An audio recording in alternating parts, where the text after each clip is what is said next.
कि जो audio leaks आपकी और बुशरा बीबी की आई, उन ऑडियो लीक्स में ये एक इम्प्रेशन देने की कोशिश की गई कि आपका या उनका कोई अफेयर है, इम्प्रेशन ये देने की कोशिश की गई।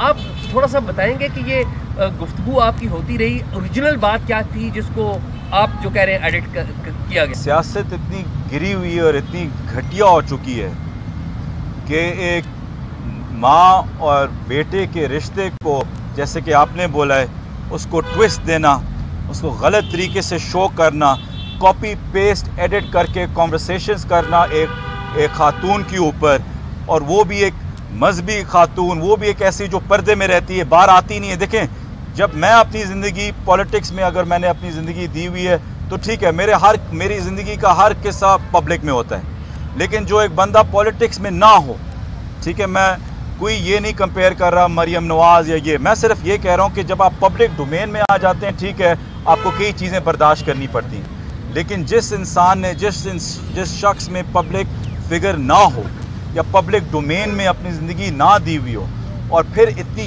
घिरी हुई चीज़ कि जो मेरी वालदा की जगह पे हो, जो एक बेटे के रिश्ता रखती हुई हो, बेटा कहती हो, वो ऑडियोज़ नहीं निकली जहाँ वो कह रहे हैं बेटा तुम ये कर दो, बेटा तुम वो कर दो, वो लिक्स जेब में है, और बाकी को एडिट पेस्ट करके इतना गिरा हुआ इल्ज़ाम लगाना क्यों?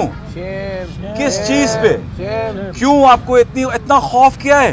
ये क्या खौफ की चीज़ है कि आपने वहाँ तक सियासत को लेके जाना है? मैं अगर पीटीआई के अंदर से भी किसी और खातून के ऊपर हो, मैं इसकी मजम्मत करता हूँ, तो ये तो बिल्कुल ही काबिल बर्दाश्त नहीं है। लेकिन अल्लाह के फजल से मैं आपको सिर्फ ये कह दूँ कि इस वक्त सियासत पाकिस्तान में और है, इस वक्त पाकिस्तान की सियासत में सबसे बड़ी हकीकत इमरान खान है, और उसको आप निकाल नहीं सकते, उसको साइड पे नहीं कर सकते। आप उनकी पर्सनल ज़िंदगी की डॉक्टर टैम्पर्ड फेक जितनी भी पर्सनल ज़िंदगी की आप उनको ऑडियोज़ निकाल लें और चला लें, कोई फ़र्क नहीं पड़ता, किसी को कोई परवाह नहीं है। लोग सिर्फ अवाम एक चीज़ पे खड़े हुए हैं कि आप पाकिस्तान के लिए कहाँ खड़े हुए हैं, आप पाकिस्तान के साथ सिंसेयर हैं, आपने पाकिस्तान में कोई पैसे लूटे हैं, आप क्या लूट के बाहर बैठे हुए हैं, आप पाक लेन पे बैठे हुए हैं, चाहे हमारी पार्टी से हो चाहे किसी और पार्टी से हो।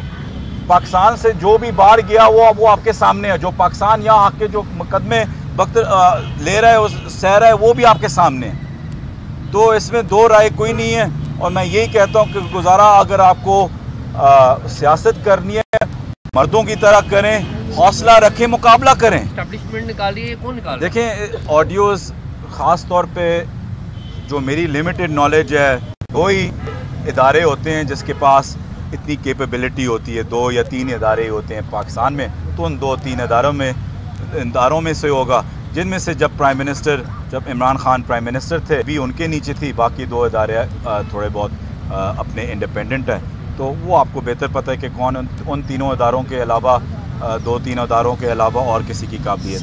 कि एक और मामले में भी आपका नाम लिया जाता रहा, वो मामला था घड़ी बेचने का मामला, कि वो प्राइम मिनिस्टर की कोई घड़ी थी जिसको बेचने के लिए, वो असल कहानी क्या थी, कुछ ये बताइए। और साथ ये भी बताइए कि मलिक रियाज साहब वो फंड करते हैं, और सबको पता है कि वो फंड क्यों करते हैं, हुकूमतों को, सारी हुकूमतों को करते रहे और फ़ायदे लेते हैं। आप ऑनेस्टली समझते हैं कि मलिक रियाज साहब ने आपसे 190 मिलियन की वो जो स्टैंप लगवाई पूरी कैबिनेट से, वो फ़ायदा नहीं था मलिक रियाज का? डू यू ऑनेस्टली थिंक कि वो कोई फ़ायदा नहीं लिया? देखिए, जहाँ तक घड़ियों का सवाल है, मैंने पहले भी बोला है, फिर से बोला है कि मेरा ना मैंने कभी कोई घड़ी बेची है, ना मेरा कोई लेना देना है। मैंने उस एक इंटरव्यू में भी बोला था कि शायद अगर मुझे पता होता कि वो काबे वाली, तो क्योंकि मैं घड़ियों का शौकीन हूँ, मैं ही शायद ख़रीद लेता अगर मुझे पता होता, तो ना मैंने बेची है ना वो, तो वो चीज़ ख़त्म हो चुकी है। और मैं उस पर बार बार आप कह दूँ, तोशा खाना में जो भी चीज़ जाती है वो आखिर में ऑक्शन ही होती है, और ख़रीद के जो उसके कायदे कानून है, उसी जो भी परसेंटेज उस वक्त बनता होता है, वो दे के वो आपकी एक मालकियत बन जाती है। अगर मैंने आपका फ़ोन ये ख़रीदा हो और मैंने ले लिया हो, मैं उसके बाद फ़ौरन इसको बेच दूँ या आपको वापस बेच दूँ, वो मेरा प्रोग्रेटिव है, क्योंकि वो मेरी जायदाद है, वो मेरी ओनरशिप है, मेरा एसेट है। अब हम कौन होते हैं किसी को कहने वाले कि आपने अपना एसेट क्यों बेचे? आपके हालात कुछ और होंगे, मेरे कुछ और होंगे, मेरे आज अच्छे हैं, कल बुरे हैं, मुझे अपनी शायद गाड़ी बेचनी हो, आप मुझसे पूछेंगे कि आपने गाड़ी क्यों बेची है, तो वो आपकी मालकियत है। तो बात इतनी सी है। जहाँ तक मैंने आपको बोला है कि हर बिजनेसमैन कोशिश करते हैं कि वो हर गवर्नमेंट से फ़ायदे अपने ले, और अपने बिज़नेस को उसमें तरक्की लेके आए। ये सिर्फ पाकिस्तान में नहीं है, दुनिया के हर जगह पे है। और हर गवर्नमेंट का काम भी होता है कि ease of doing business create करना चाहिए कानून के मुताबिक। मैं नहीं देखें, कानून अगर वायलेट हुआ है तो 8-9 महीने से ये गवर्नमेंट में है, दिखाएं कि काम वायलेट हुआ है। वायलेशन खाली बताएं। हम तस्करे कर सकते हैं, हम चीज़ें 1, 2, 3 जोड़ सकते हैं कि यहाँ से कुछ और जोड़ दो, उसको अलकादर के साथ जोड़ दो, उसको यहाँ जोड़ दो, तो शखाना कानून सामने लेके आए, उसमें कोई वायलेशन जो है उसकी क्लियर कट वायलेशन बताएं। अगर कोई वायलेशन है, आप इस वक्त मौजूदा हुकूमत हैं, आप NCA को बुला सकते हैं, आपके पास हक़ाइक़ है, आपके पास अथॉरिटी, आप UK जाके NCA के साथ बैठ सकते हैं, उनसे रिटन स्टेटमेंट ले लें कि कोई कानून की वायलेशन हुई है। NCA है ना इस वक्त, हमसे तो बात नहीं करेगी, हम तो हुकूमत में नहीं है। नहीं, वो तो इल्जाम आप हुकूमत में हैं। NCA ने पैसे पाकिस्तानी अकाउंट में दिए सर, और फिर पाकिस्तानी अकाउंट से कैबिनेट ने पाकिस्तानी अकाउंट में गए हैं, पाकिस्तान सुप्रीम कोर्ट पाकिस्तान के अकाउंट में गए हैं, सुप्रीम कोर्ट पाकिस्तान में। सुप्रीम कोर्ट को कोई ऑब्जेक्शन है? नहीं है। NCA को कोई ऑब्जेक्शन है? नहीं है।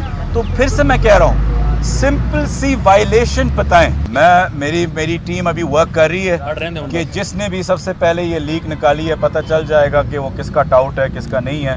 लेकिन जिसने भी निकाली है, ज़ाहिर बात है लीगली केस उस पर ही बनेगा कि जिसने पहले सबसे पहले लीक की, और जिसमें लीक की गई हो उस पर केस करेंगे और उस पर प्रेशर डालेंगे कि बताए कि उसने कुछ दिया है उसको। बहुत शुक्रिया। कहते हैं कि आपका वादा माफ गवाह बनने के भी इम्कानात है कि इसमें कोई सदाकत है? हाँ, आप सही कह रहे हैं, इसलिए मैं पाकिस्तान में रहा हूँ कि मैं ये करूँ। चलो।